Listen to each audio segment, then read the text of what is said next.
Kalau untuk inspirasi merajut itu biasanya memang suka tiba-tiba gitu. Jadi misalnya seperti di Festival Payung Indonesia itu kan biasanya ada lomba payung rajut. Nah itu dia ada tema tahun 2020. Temanya itu adalah adaptability. Jadi pada saat itu kita lagi ada COVID ya.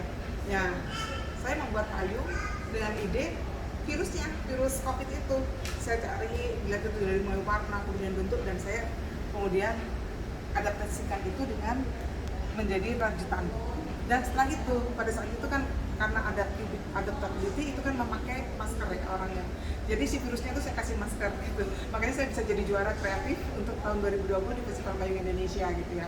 Kemudian kalau untuk baju-baju itu saya lihat, jadi kalau misalnya kayak seperti sekarang ini kan rejuvenate ya, jadi ada permajaan, artinya sustainable fashion gitu ya. Jadi sebenarnya itu kan fashion itu kan harusnya seperti barang-barang yang lain juga ya, maksudnya itu bisa didaur ulang lah, artinya barang-barang yang lama pun nggak usah kita buang tapi bisa kita manfaatkan. Misalnya kayak yang saya sekarang ini, saya punya baju, kebetulan ada baju rok jeans gitu ya, dan itu sudah lama, dan kemudian saya terpikir itu untuk saya buat jadi perbarui dengan combine rajutan gitu. Jadi akhirnya saya bikin untuk fashion saya yang sekarang ini dengan di combine dengan jeans gitu ya. Jadi mulai untuk baju dan juga celananya gitu ya. Kemudian juga saya satu lagi itu baju itu sebenarnya saya sudah punya, karena kemarin waktunya cuma sebentar ya.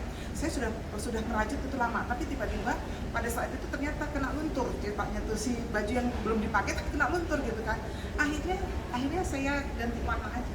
Jadi kita kasih warna yang lain, dan kemudian saya lihat habis itu saya combine dengan tenun gitu ya.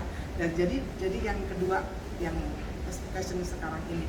Sebelumnya kalau kita melihat gitu ya, kalau misalnya kita melihat sesuatu, oh ini ada bentuknya seperti ini, kayaknya bagusnya ini dikombin sama itu. Nah itu biasanya kita melihat suka nggak sengaja ya, ini kok bisa tiba-tiba ini. Dan kemudian saya untuk bisa merajut itu kan lama ya, tapi saya juga ini ke teman-teman yang bisa merajut, seperti yang membuat granny, namanya granny gitu ya.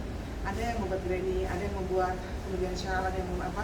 Tapi saya sudah punya desain, dan itu akan saya satukan dan saya desain menjadi satu baju yang menarik gitu ya. Jadi dibantu juga sama teman-teman yang lain. Iya, Oke. terima kasih.